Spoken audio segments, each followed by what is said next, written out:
सर्वेभ्यो नमः। श्रीमद् वाल्मीकि रामायण के बाल कांड के 51वें सर्ग को आज हम प्रारंभ कर रहे हैं। विश्वामित्र के मुख से श्री राम को साथ ले जाने की मांग सुनकर राजा दशरथ का दुखित एवं मूर्छित होना। तच्छ्रुत्वा राजसिंहस्य वाक्यम अद्भुत विस्तरम हृष्टरोमा महातेजा विश्वामित्रोऽभ्यभाषत।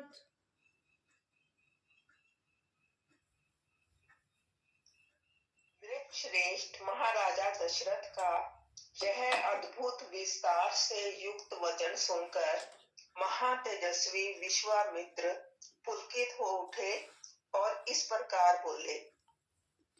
सदृशं राजशार्दूल तवैव भुवि नान्यतः महावंश प्रसूतस्य वशिष्ठ व्यपदेशिनः। राज से ये बातें आपके ही योग्य हैं। इस पृथ्वी पर दूसरे के मुख से ऐसे उदार वचन निकलने की संभावना नहीं है। क्यों न हो, आप महान कुल में उत्पन्न हैं और वशिष्ठ जैसे ब्रह्म ऋषि आपके उपदेशक हैं। क्योंकि ऊपर राजा दशरथ जी ने विश्वामित्र जी को बड़े आदर सम्मान दिया था ना, उसके कारण वो ये बात आगे चल रही है। यत् तु मे हृदयगतं वाक्यं तस्य कार्यस्य निश्चयं कुरुष्व राजशार्दूल भव सत्य प्रतिश्रवः। अच्छा, अब जो बात मेरे हृदय में है उसे सुनिए। नृप श्रेष्ठ, सुनकर उस कार्य को अवश्य पूर्ण करने का निश्चय कीजिए। आपने मेरा कार्य सिद्ध करने की प्रतिज्ञा की है। इस प्रतिज्ञा को सत्य कर दिखाइए। अहम नियममा आतिष्ठे सिद्ध्यर्थं पुरुषर्भः तस्य विघ्न करो द्वौ तु राक्षसौ कामरूपिणौ।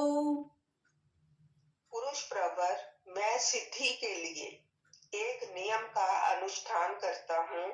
उसमें इच्छा अनुसार रूप धारण करने वाले दो राक्षस विघ्न डाल रहे हैं। व्रते तु बहुशचीर्णे समापत्यां राक्षसा विमौ मारीचः सुबाहुश्च वीर्यवन्तौ सुशिक्षितौ। मेरे इस नियम का अधिकांश कार्य पूर्ण हो चुका है। अब उसकी समाप्ति के समय वे दो राक्षस आ धमके हैं। उनके नाम हैं मारीच और सुबाहु। वे दोनों बलवान और सुशिक्षित हैं। तौ मासुरुधिरौघेन वेदीं तामभ्यवर्षताम् अवधूते तथा भूते तस्मिन् नियम निश्चये कृच्छ्रमो निरुत्साहस् तस्माद् देशाद् उपाक्रमे। उन्होंने मेरी यज्ञ वेदी पर रक्त और मांस की वर्षा कर दी है। इस प्रकार उस समापत प्राय नियम में विघ्न पड़ जाने के कारण मेरा परिश्रम व्यर्थ गया और मैं उत्साहहीन होकर उस स्थान से चला आया। न च मे क्रोधम् उत्स्रष्टुं बुद्धिर्भवति पार्थिव। पृथ्वीनाथ, उनके ऊपर अपने क्रोध का प्रयोग करूं, उन्हें शाप दे दूं, ऐसा विचार मेरे मन में नहीं आता है।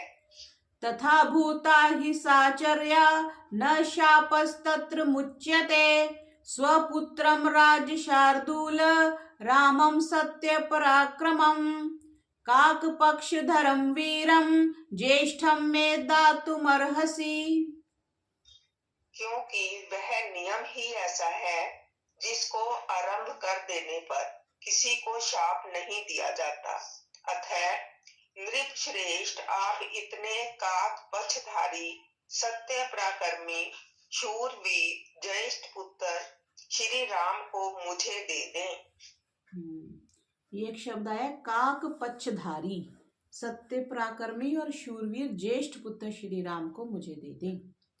शक्तो ह्येष मया गुप्तो दिव्येन स्वेन तेजसा राक्षसा ये विकर्तार तेषामपि विनाशने श्रेयश्चास्मै प्रदास्यामि बहुरूपं न संशयः।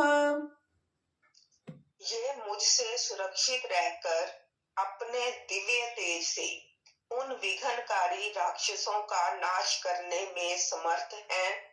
मैं इन्हें अनेक प्रकार का क्षय प्रदान करूंगा, इसमें संशय नहीं है।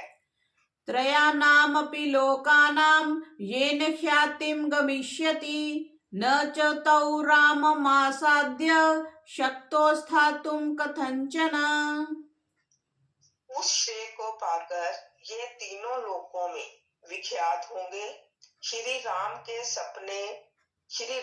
सामने आकर वे दोनों राक्षस किसी तरह ठहर नहीं सकते।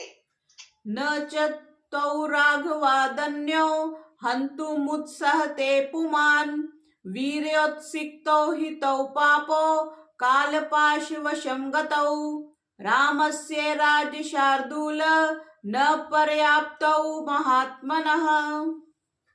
इन रघुनंदन के सिवा दूसरा कोई पुरुष उन राक्षसों को मारने का साहस नहीं कर सकता।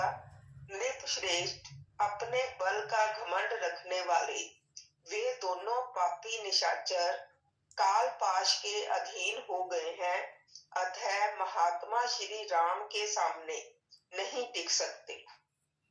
यहाँ पे महात्मना शब्द श्री राम के लिए प्रयोग किया। न च पुत्र गतं स्नेहं कर्तुम अर्हसि पार्थिव अहम ते प्रतिजानामि हतौ तौ विद्धि राक्षसौ। भूपाल, आप पुत्र विषयक स्नेह को सामने न लाइए। मैं आपसे प्रतिज्ञा पूर्वक कहता हूँ कि उन दोनों राक्षसों को इनके हाथ से मरा हुआ ही समझिए। अहम वेद्मि महात्मानं रामं सत्य पराक्रमं वशिष्ठोऽपि महातेजा ये चेमे तपसि स्थिता।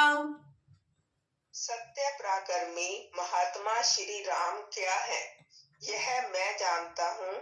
महातेजस्वी वशिष्ठ जी तथा ये अन्य तपस्वी भी जानते हैं। क्योंकि वो तो विशिष्ट थे ना, ये तो कहते जो हम लोग मतलब सिद्ध पुरुष हैं हम उनको जानते हैं। राजा दशरथ तो सिर्फ उनको पुत्र की भांति जानते थे। यदि ते धर्म लाभम तु यशश्च परमं भुवि स्थिरमिच्छसि राजेंद्र रामं मे दातुमर्हसि। राजेंद्र, यदि आप इस भूमंडल में धर्म लाभ और उत्तम यश को स्थिर रखना चाहते हो तो श्री राम को मुझे दे दीजिए। यद्यभ्यनुज्ञां काकुत्स ददते तव मंत्रिणः वशिष्ठ प्रमुखा सर्वे ततो रामं विसर्जय। ककुत्स्थ नंदन, यदि वशिष्ठ आदि आपके सभी मंत्री आपको अनुमति दें तो आप श्री राम को मेरे साथ विदा कर दीजिए। देखो ये भी कितनी सभ्यता की बात है ना। उन्होंने कहा कि अगर आपके कुलगुरु, क्योंकि महर्षि वशिष्ठ जो थे वो श्री राम जी के कुलगुरु थे, तो उन्होंने बोला अगर वो अनुमति देते हैं तो आप मेरे को श्री राम जी को दे दीजिए। अभिप्रेतम संसक्तम आत्मजम दातुमर्हसि दशरात्रम हि यज्ञस्य रामम राजीव लोचनम। मुझे राम को ले जाना अभीष्ट है। ये भी बड़े होने के कारण अब आसक्ति रहित हो गए हैं, अतः आप यज्ञ के अवशिष्ट 10 दिनों के लिए अपने पुत्र कमल नयन श्री राम को मुझे दे दीजिए। ये महर्षि विश्वामित्र जी ने कहा कि ये भी बड़े होने के कारण अब आसक्ति रहित हो गए हैं, क्योंकि बच्चा होता है तो वो माँ बाप को छोड़ के नहीं जाता ना, तो इसलिए शायद महर्षि ने ये कहा। लेकिन यहाँ पर आयु का नहीं लिखा कि कितनी आयु उस वक्त श्री राम जी की थी, शायद आगे आ जाएगा कहीं। नात्येति कालो यज्ञस्य यथा अयम मम राघव तथा कुरुष्व भद्रं ते मा च शोके मनः कृथा।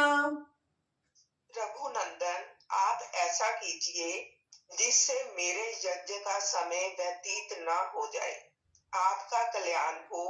आप अपने मन को शोक और चिंता में न डालिए। इति एव मुक्त्वा धर्मात्मा धर्मार्थ सहितं वचः वीरराम महातेजा विश्वामित्रो महामतिः। यह धर्म और अर्थ से युक्त वचन कहकर धर्मात्मा, महातेजस्वी, परम बुद्धिमान विश्वामित्र जी चुप हो गए। स तन्निशम्य राजेन्द्रो विश्वामित्र वचः शुभम शोकेन महताविष्टश्चचाल च मुमोह च। विश्वामित्र का यह शुभ वचन सुनकर महाराज दशरथ को पुत्र वियोग की आशंका से महान दुख हुआ।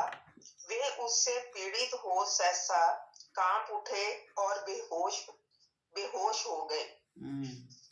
लब्ध संज्ञस्तोत्थाय वैक्षिदत् भयान्वितः इति हृदय मनोविदारन् मुनिवचनं तदतीव शुश्रुवान् नरपतिर्भवन् महान् महात्मा व्यथित मनः प्रचचाल चासनात्।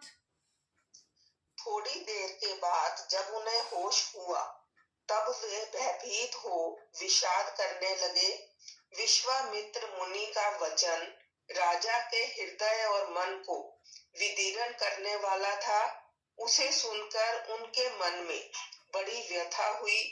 वे महामनस्वी महाराज अपने आसन से विचलित हो मूर्छित हो गए।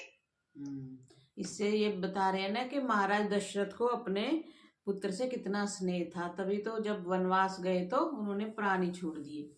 इतिहासे श्रीमद् रामायणे वाल्मीकिये आदि काव्ये बालकांडे 19 सर्गः। इस प्रकार श्री वाल्मीकि निर्मित आर्ष रामायण आदि काव्य के बालकांड में 19वां सर्ग पूरा हुआ। अथ 20 सर्गः। राजा दशरथ का विश्वामित्र को अपना पुत्र देने से इनकार करना और विश्वामित्र का कुपित होना।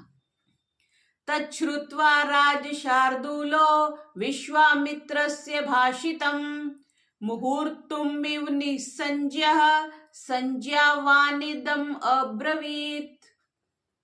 विश्वामित्र जी का वचन सुनकर नृप श्रेष्ठ दशरथ 2 घड़ी के लिए संज्ञा शून्य से हो गए। फिर सचेत होकर इस प्रकार बोले। 29 वर्षो में रामो राजीव लोचनः न युद्ध योग्यतामस्य पश्यामि सह राक्षसैः। महर्षि, मेरा कमल नयन राम अभी पूरे 16 वर्ष का भी नहीं हुआ है।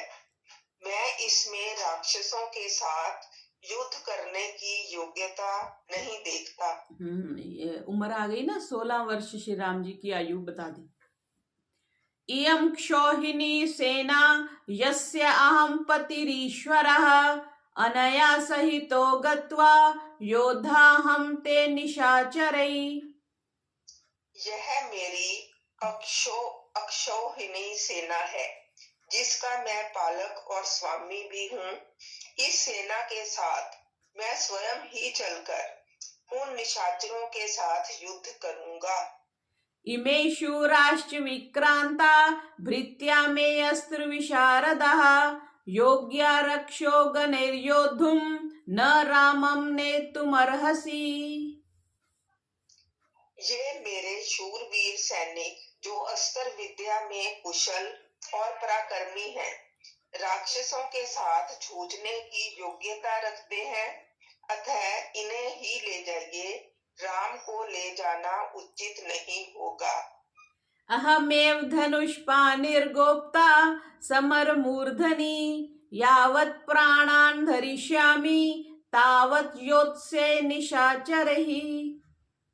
मैं स्वयं ही हाथ में धनुष ले युद्ध के मुहाने पर रहकर आपके यज्ञ की रक्षा करूंगा। और जब तक इस शरीर में प्राण रहेंगे तब तक निशाचरों के साथ लड़ता रहूंगा। निर्विघ्ना व्रतचर्या सा भविष्यति सुरक्षिता। अहम तत्र गमिष्यामि न रामं नेतुमर्हसि। मेरे द्वारा सुरक्षित होकर आपका नियम अनुष्ठान बिना किसी विघ्न बाधा के पूर्ण होगा, अतः मैं ही वहां आपके साथ चलूंगा। आप राम को न ले जाइए। बालो हि कृतविद्यश्च न च वेत्ति बलाबलम् न च अस्तर्बल संयुक्तो न च युद्ध विशारदः।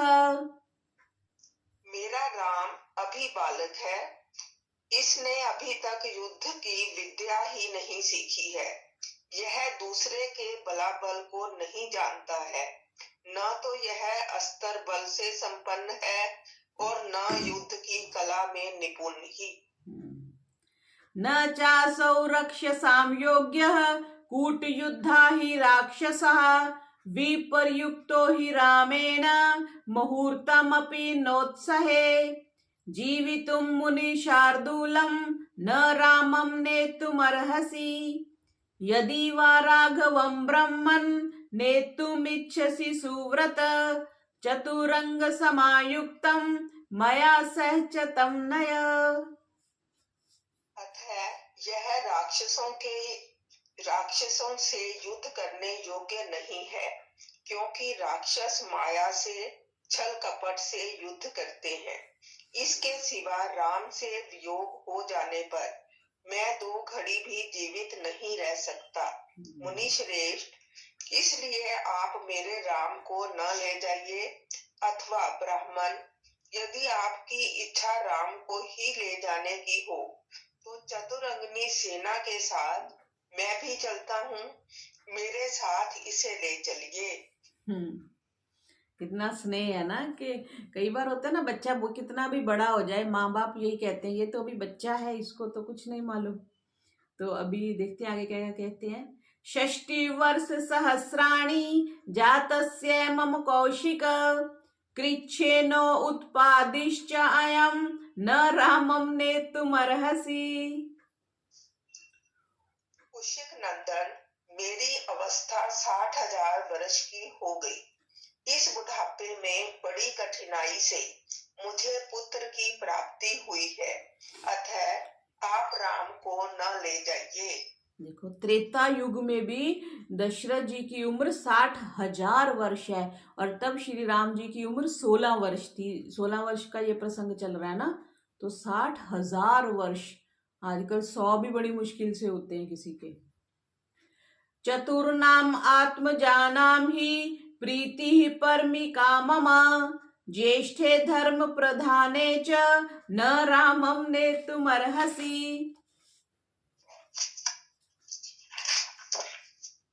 धर्म प्रधान राम मेरे चारों पुत्रों में ज्येष्ठ है, इसलिए उस पर मेरा प्रेम सबसे अधिक है, अतः आप राम को न ले जाइए। किं वीर्या राक्षसास्ते च कस्य पुत्राश्च केचते कथं प्रमाणाः कैचैतान् रक्षन्ति मुनिपुङ्गव कथं च प्रतिकर्तव्यं तेषां रामेण रक्षसाम्। वे राक्षस कैसे पराक्रमी हैं, किसके पुत्र हैं और कौन है, उनका डील डौल कैसा है, मुनीश्वर उनकी रक्षा कौन करते हैं, राम उन राक्षसों का सामना कैसे कर सकता है। मामे कर्वर्वा बलेर्ब्राह्मण मया वा कूटयोधिनां सर्वं मे शंश भगवन् कथं तेषां मया रणे स्थातव्यं दुष्टभावानां वीर्योत्सिक्ता हि राक्षसः। ब्राह्मण, मेरे सैनिकों को या स्वयं मुझे ही उन माया योधी राक्षसों का प्रतिकार कैसे करना चाहिए, भगवान ये सारी बातें आप मुझे बताइए। उन दुष्टों के साथ युद्ध में मुझे कैसे खड़ा होना चाहिए, क्योंकि राक्षस बड़े बलाभिमानी होते हैं। तस्य तद्वचनं श्रुत्वा विश्वामित्रोऽभ्यभाषत्। पौलस्त्यवंशप्रभवो रावणो नाम राक्षसः। स ब्रह्मणा दत्तवरत्रैलोक्यं बाधते भृशम्। महाबलो महावीर्यो राक्षसै बहुभिर्वृतः। श्रूयते च महाराज रावणो राक्षसाधिपः।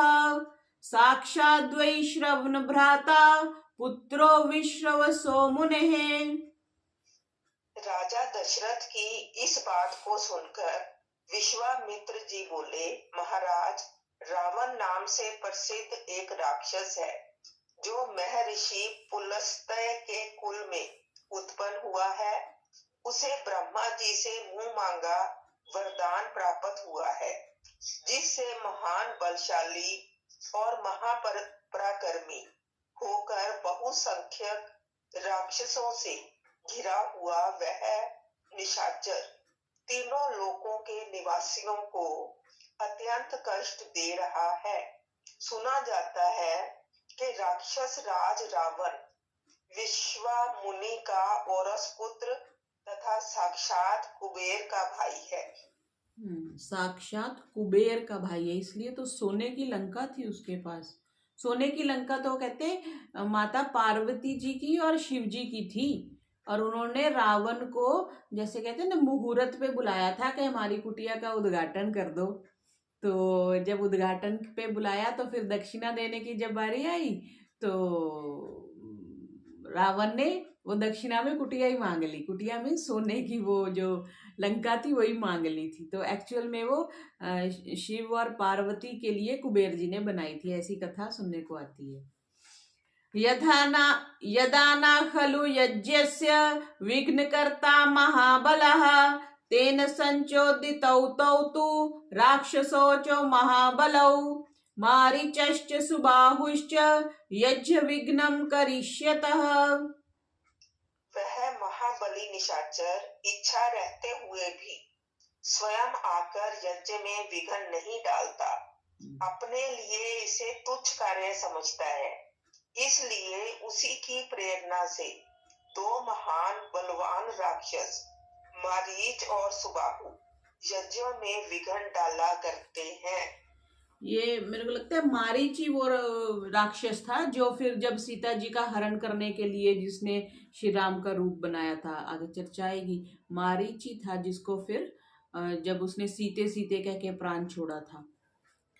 इति युक्तो मुनिना तेन राजोवाच मुनिं तदा नहि शक्तोऽस्मि संग्रामे स्थातुं तस्य दुरात्मनः।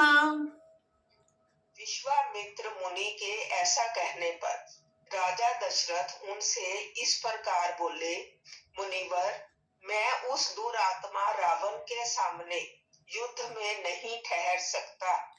स त्वं प्रसादं धर्मज्ञ कुरुष्व मम पुत्रके मम चैवाल्पभागस्य दैवतं हि भवान् गुरुः। धर्मज्ञ महर्षि, आप मेरे पुत्र पर तथा मुझ मंदभागी दशरथ पर भी कृपा कीजिए, क्योंकि आप मेरे देवता तथा गुरु हैं। देव दानव गंधर्वा यक्षः पतग पन्नगः न शक्ता रावणं सोढुं किं पुनर्मानवायुधि। युद्ध में रावण का वेग तो देवता, दानव, गंधर्व, यक्ष, गरुड़ और नाग भी नहीं सह सकते, फिर मनुष्यों की तो बात ही क्या है। स तु वीर्यवतां वीर्यम् आदत्ते युधि रावणः तेन चाहं न शक्तोऽस्मि संयोद्धुं तस्य वा बलैः। स बलो वा मुनिश्रेष्ठ सहितो वा मम आत्मजैः। मुनि श्रेष्ठ रावण समरांगन में बलवानों के बल का अपहरण कर लेता है, अतः मैं अपनी सेना और पुत्रों के साथ रहकर भी उससे तथा उसके सैनिकों से युद्ध करने में असमर्थ हूँ। रावण क्या करता है, समर आंगन, समर कह देते हैं युद्ध क्षेत्र को, समर आंगन में, युद्ध के आंगन में बलवानों के बल का हरण कर लेता। अब बल ही निकल गया तो फिर क्या काम करेंगे। तो ये भी रावण के पास एक सिद्धि थी। कथमप्यमर प्रख्यम संग्रामानाम कोविदम बालम मे तनयम ब्रह्मन नैव दास्यामि पुत्रकम। ब्राह्मण, यह मेरा देवोपम पुत्र युद्ध की कला से सर्वथा अनभिज्ञ है, जिसकी अवस्था भी अभी बहुत थोड़ी है, इसलिए मैं इसे किसी तरह नहीं दूंगा। अथ कालोपमौ युद्धे सुतो सुन्दोपसुन्दयोः यज्ञ विघ्न करो तौ ते नैव दास्यामि पुत्रकम् मारीचः सुबाहुश्च वीर्यवन्तौ सुशिक्षितौ। मारीच और सुबाहु सुप्रसिद्ध दैत्य सुंद और उपसुंद के पुत्र हैं। वे दोनों युद्ध में यमराज के समान हैं। यदि वे ही आपके यज्ञ में विघ्न डालने वाले हैं, तो मैं उनका सामना करने के लिए अपने पुत्र को नहीं दूंगा, क्योंकि वे दोनों प्रबल पराक्रमी और युद्ध विषयक उत्तम शिक्षा से संपन्न हैं। तयोर अन्यतरम योद्धुम यास्यामि सुहृदयगणाः अन्यथा त्वनुनेष्यामि भवन्तं सह बांधवः। मैं उन दोनों में से किसी एक के साथ युद्ध करने के लिए अपने सुहृदों के साथ चलूंगा, अन्यथा यदि आप मुझे न ले जाना चाहे तो मैं भाई बंधुओं सहित आपसे अनुनय विनय करूंगा कि आप राम को छोड़ दें। इति नरपति जल्पनाद द्विजेन्द्रम कुशिकसुतं सुमहान विवेशमन्युः सुहुतु इव मखेरग्नि राज्यसिक्तः समभव दुज्ज्वलितो महर्षि वहनिः।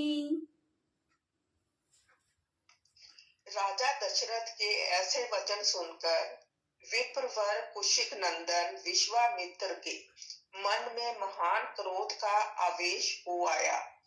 जैसे यज्ञशाला में अग्नि को भली भांति आहुति देकर घी की धारा से अभिषिक्त कर दिया जाए और वह प्रज्वलित हो उठे, उसी तरह अग्नि तुल्य तेजस्वी महर्षि विश्वामित्र भी क्रोध से जल उठे। इतिहासे श्रीमद् रामायणे वाल्मीकिये आदि काव्ये बालकांडे विंशः सर्गः। इस प्रकार श्री वाल्मीकि निर्मित आर्ष रामायण आदि काव्य के बालकांड में 20वां सर्ग पूरा हुआ। ओम ओम।